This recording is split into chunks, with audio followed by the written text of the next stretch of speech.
இந்தியாவில் வந்து பிஜேபி தேர்தலில் வெற்றி பெற்றிருக்கக்கூடிய மாநிலத்தை காட்டிலும் இது ஆயிரம் காயிரம் பாடி அங்கிருந்து விலைக்கு வாங்கினது அதிகமாக இருக்கும்.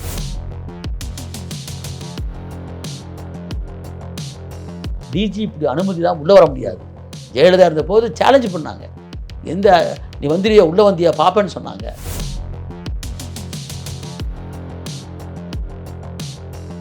இந்தியா முழுக்க யாரெல்லாம் பிடிக்காதவனோ ஒன்றா என்ஐஏ போடுவேன், அல்லது யுஏபிஏ போடுவேன், அல்லது வந்து பிஎம்எல்ஏ இடியெல்லாம் பயன்படுத்தி நீ பண்ணுறீங்க.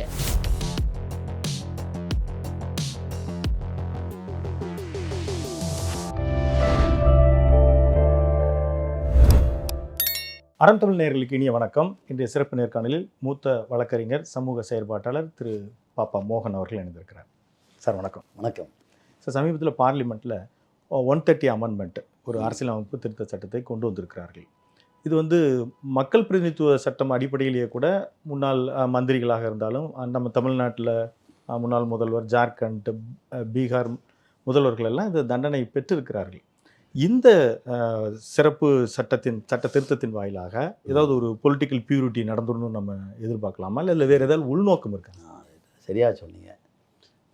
முதல்ல வந்து எந்த ஒரு சட்டத்துக்கும் வந்து ஒரு ஆப்ஜெக்ட் இருக்குது, நோக்கம் இருக்குது. எப்பயுமே அந்த சட்டத்தின் தலைப்பை போட்டுட்டு இந்த சட்டம் இதற்காக கொண்டு வரப்பட்டுன்னு போடுவாங்க. இதுலேயும் அந்த மாதிரி இந்த சட்டத்தில் வந்து நோக்கம் என்னென்னா, இந்த மாதிரி மக்களிடத்தில் வந்து ஓட்டு வாங்கி சென்று பிறகு வந்து அமைச்சராகக்கூடியவர்கள் சுத்தமான கரத்தோடு இருக்கணும், என் நோக்கத்தோடு போடப்பட்டதாக சொல்லியிருக்காங்க அதை.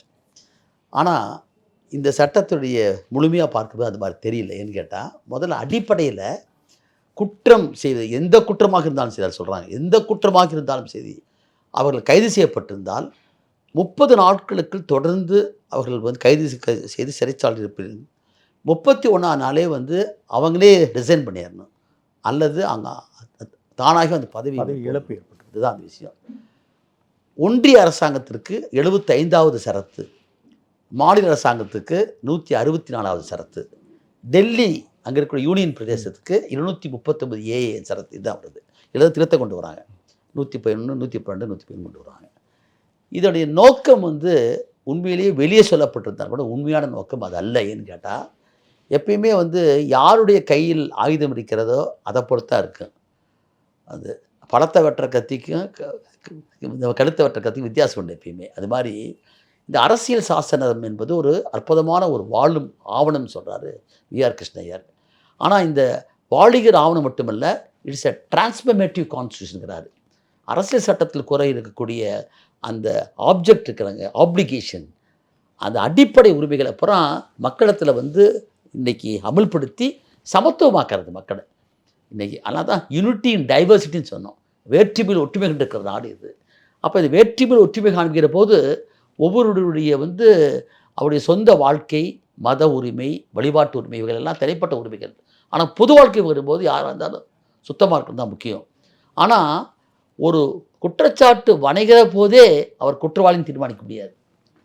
He is an accused only of an offence. குற்றம் சாட்டப்பட்டிருக்காரே தவிர அந்த வழக்கு விசாரணைக்கு பின்பு தான் குற்றவாளி தீர்மானிக்கப்படுகிறார். கான்விக்ட், நீ குற்றவாளி அப்படின்னு எப்போ தீர்மானிக்கிறாங்க? முழு விசாரணை முடியணும். அந்த விசாரணை மேலே கூட போகக்கூடிய வாய்ப்பு உண்டு. அப்படி இருக்கும்போது ஏற்கனவே 2 ஆண்டுகள் தண்டிக்கப்பட்டிருந்தால் ஆட்டோமேட்டிக்காக எழுந்துடுவாங்க. தமிழ்நாட்டில் முதலமைச்சராக இருந்த ஜெயலலிதாவுக்கும் அதான் வந்துச்சு, நான் பார்த்தோம். அது மாதிரி பல பேர் வந்து இந்தியா முழுக்க ஆயிருக்காங்க போகிறாமே. இப்போ வந்து இந்த சட்டத்தை வந்து 2 நோக்கம் பார்க்குறேன். என்ன நோக்கம்னா, ஒன்று டெல்லியில் வந்து அரவிந்த் கெஜ்ரிவால் அவரை வந்து இந்த அவருடைய வழக்கையும் தமிழ்நாட்டில் செந்தில் பாலாஜி வழக்கையும் கோட் பண்ணுறாங்க. இப்போ சமீபத்தில் நம்முடைய சீஃப் ஜஸ்டிஸ் வந்து கவாயுடைய மிக தெளிவான அறிக்கை நேற்று வந்திருக்குது. நீங்கள் வந்து ஒரு இறையாண்மை மிக்க அமைப்பாக நிறுவனங்களாக இருக்கக்கூடிய சிபிஐ அல்லது இடி அல்லது பிஎம்எல்ஏ, யுஏபிஏ, என்ஐஏ போன்றக்கூடிய இந்த நிறுவனங்களை எல்லாம் அரசு தன்னுடைய சாதகமாக்கி கொள்ள பார்க்குது, தேர்தல் கமிஷன் உட்பட. அதை வந்து அவங்க பல தீர்ப்புகளே சொல்லியிருக்காங்க போகிறாமே. இப்போ நீங்கள் பார்க்குற போது உங்கள் நோக்கம் வந்து உண்மையாக இருக்கும் என்று சொன்னால் அது பிஜேபி சார்ந்திருக்கிற மாநிலத்துக்கு பொருந்த மாட்டேங்குதே. ஆகவே இதில் வந்து ஓர வஞ்சனை இருக்கிறது ரொம்ப தெளிவாக தெரியுது. இது நோக்கம் என்னென்னா, ஒரு டொட்டாலிட்டேரியன் கவர்மெண்ட், ஒரு அதிகாரம் வெறும் காவல்துறையுடைய ஆட்சியாக மாறக்கூடிய ஒரு ஆட்சியாக மாறக்கூடிய ஆபத்து இருக்கிறது தான் பார்க்குறோம். தனக்கு யாரெல்லாம் பிடிக்காதோ அவங்கள பூரா நீ உள்ளே போடல. செந்தில் பாலாஜி மேலே நீ உங்களுக்கு வந்து திமுகவுடைய ஆட்சி படத்தில் இருக்கிறாரு. அவரை நீங்கள் வந்து வெளியேறின்னு சொல்லிக்கிறீங்க, வெளியேறிட்டார் வந்து. ஆனால் நீங்கள் குற்றம் நிரூபிக்கப்படாததுக்கு முன்னாலேயே ஒரு குற்றவாளி என்று சொல்லி 30 நாள் உள்ளிருந்தாவே போதும் வெளியே போன்னு சொல்கிறது என்னென்னா, நிச்சயமாக எப்படி குடியுரிமை சட்டத்தில் கை வைத்து மெல்ல மெல்ல நில உரிமையை பறித்து, மாநிலங்களுடைய இறையாமையை பறித்து, கல்வியில் இருக்கிற உரியாமையை பறித்து, ஜிஎஸ்டியில் நான் தர வேண்டிய எங்கிட்டிருந்து வாங்கிட்டு போன பணத்தை வந்து நீ எனக்கு தராமல் மறித்து, என் தமிழ் மொழி அவன் தாய்மொழிக்குரிய உயிரிடத்தை கொடுக்காம சமஸ்கிருத மொழி கொடுத்து ஒவ்வொன்றா படிக்கிற மாதிரி மட்டும் இல்லை, இந்த நாட்டுடைய வளங்களை பூரா தூக்கி கார்ப்பரேட்டுகளுக்கும் அதானி அம்பானி கொடுக்கறதுவெல்லாம் என்னென்னா, இந்த தேசத்துடைய அடிப்படை நோக்கமே எல்லா வளங்களும் மக்களுக்காக போகணுங்கிறது தான். அதுக்கு மாறாக ப்ரைவேட்டைசேஷன், குளோபலைசேஷன் என்று சொல்லக்கூடிய ஒரு தனியார் மயம் இருக்கு பாருங்கள், அப்படி கொண்டு போகிறதுக்குரிய ஒரு ஆட்சி வேணும்னு நினைக்கிறீங்க. இது எதிர்க்கக்கூடிய ஆட்சி யாராக இருந்தாலும் அவங்கள வந்து உள்ளதில் நினைக்கிறீங்க. இந்தியாவில் வந்து பிஜேபி தேர்தலில் வெற்றி பெற்றிருக்கக்கூடிய மாநிலத்தை காட்டிலும் இது ஆயிரம் காயிரம் பாடி அங்கிருந்து விலைக்கு வாங்கினது அதிகமாக இருக்கும். பாம்பே உட்பட சொல்கிறேன், கர்நாடகா உட்பட சொல்கிறேன். அப்போ பல மாநிலங்களில் வந்து அதுதான். அப்போ உங்களுக்கு ஏற்றவாறு ஒரு ஆட்சி இல்லைன்னா இந்த சட்டத்தை பயன்படுத்தி பார்க்குறீங்க. ஆகவே இது உள்நோக்கம் கொண்டது, சர்வாதிகாரத்தனக்கை நோக்கி போகக்கூடிய ஒரு பெரிய ஆபத்து இருக்குது. 3 சட்டங்களை திருத்தினாங்க, என்ஐஏ கொண்டு வந்தாங்க. இவைகள் பூராமே அரசியல் சாசனத்துடைய அடிப்படைக்கு விரோதமானது. ஜனநாயகப்படுத்தப்பட வேண்டிய காவல்துறையை வலுப்படுத்துகிற மாதிரி 3 சட்டத்தை கொண்டு வந்திருக்கீங்க. என்ஐஏ கொண்டு வந்து சட்டம் என்பது வந்து எப்பயுமே ஸ்டேட் சப்ஜெக்ட் தான். அந்த ஸ்டேட் சப்ஜெக்டில் கொண்டாந்து இப்போ வந்து அதை பூத்துறீங்க. ஒரு இன்ஸ்பெக்டர் ஒன்றிய ஆட்சியில் இருக்கக்கூடிய என்ஐஏல ஒரு சாதாரண ஒரு ஆய்வாளர் தமிழ்நாட்டுக்குள்ளே எந்த இடத்துல வேணாலும் கால் வச்சு போய் ஒருத்தரை பிடிச்சி போகலாம், வீட்டை சர்ச் பண்ணலாம். முந்தைய அப்படி அல்ல. டிஜிபி அனுமதி தான் உள்ளே வர முடியாது. ஜெயலலிதா இருந்த போது சேலஞ்சு பண்ணாங்க, நீ வந்திரியா உள்ளே வந்தியா பார்ப்பேன்னு சொன்னாங்க. இன்றைக்கி என்னன்னா, இந்தியா முழுக்க யாரெல்லாம் பிடிக்காதவனோ ஒன்றா என்ஐஏ போடுவேன், அல்லது யுஏபிஏ போடுவேன், அல்லது வந்து பிஎம்எல்ஏ இடியெல்லாம் பயன்படுத்தி நீ பண்ணுறீங்க. இதற்கான வழிகொடுவதாகத்தான் இந்த இது அமைக்குன்னு பார்க்குறேன். ஆகவே இது வந்து சட்டவிரோதமானது. சார், கடந்த காலத்தில் நமக்கு எந்த ஒரு சார்பு நிலை நம்ம எடுக்காமல் பார்த்தா கூட 2G வழக்கில் திரு ராஜா அவர்களும் திரு கனிமொழி அவர்கள் குற்றம் சாட்டப்பட்டு அவர்கள் கிட்டத்தட்ட ஒரு ஆண்டுகளுக்கு மேலே இருந்தாங்க. அப்புறமா நீதிமன்றத்தாலே அவர் விடுவிக்கப்பட்டார். நீதிபதி சொன்னார், தினம் வெயிட் பண்ண எந்த சாட்சி வரல அப்படின்னு சொல்லி. அந்த மாதிரியான நிலைக்கு ஒரு பரிகாரம் அப்பொழுதும் கிடைக்கல. இப்போ இந்த இது இன்னும் வேகமாக பாதிப்பு கண்டிப்பாக தான் சொல்கிறேன். தனக்கு யாரெல்லாம் வேண்டாதவர்களோ அவர்களை மேலே போனால் போடுவேன். இப்போ பார்த்தீங்கன்னா அது இந்தியா முழுக்க பார்க்குறோம். பல உதாரணம் சொல்ல முடியும். ஊழல் குற்றச்சாட்டில் இருக்கக்கூடியவர் இருப்பார். அவர் பிஜேபிக்கு போயிட்டாருன்னா அடுத்த நிமிஷம் பார்த்தீங்கன்னா தலைகளாக மாறி போயிடும். அஜித் பவார். ஆமாம், அஜித் பவார் அப்படி பொருளை கூட விடுவிச்சிட்டாங்க பல இடத்துல. பார்த்தீங்கன்னா மாலைகான் வழக்கில் பார்த்தீங்கன்னா அந்த இவங்க சாமியார் மேலே போட்ட இந்த வழக்கு சர்வசாதாரணமாக விடுவிக்கப்பட்டிருக்காங்க பூராமே. அப்போ அவங்க பிஜேபிக்கும் ஒன்றிய ஆட்சிக்கும் சாதகமாக இருக்கக்கூடிய யாராக இருந்தாலும் அவங்க மேலே எந்த கேஸ் இருந்தாலும் நீங்கள் ஒன்றும் செய்ய மாட்டீங்க. உங்களுக்கு எதிராக இருக்கக்கூடியவராக இருக்குவேன், உங்களுக்கு எதிராக குரல் கொடுக்கக்கூடியவராக இருந்தால் அவங்க மேலே இந்த வழக்கு பாய்ங்கிறது தான் நிதர்சனமாக பார்க்குறோம். அப்போ ஆட்சி கவிழ்ப்பு செஞ்சு மற்ற கட்சியில் இருக்கிறவனை வந்து இழுத்து பிடிச்சி கொண்டு போகிறதுக்கு எதுக்கானா, உங்கள் நோக்கம் ஒரே நாடு, ஒரே தேர்தல், ஒரே மதம், ஒரே மொழிங்கிறது தான்.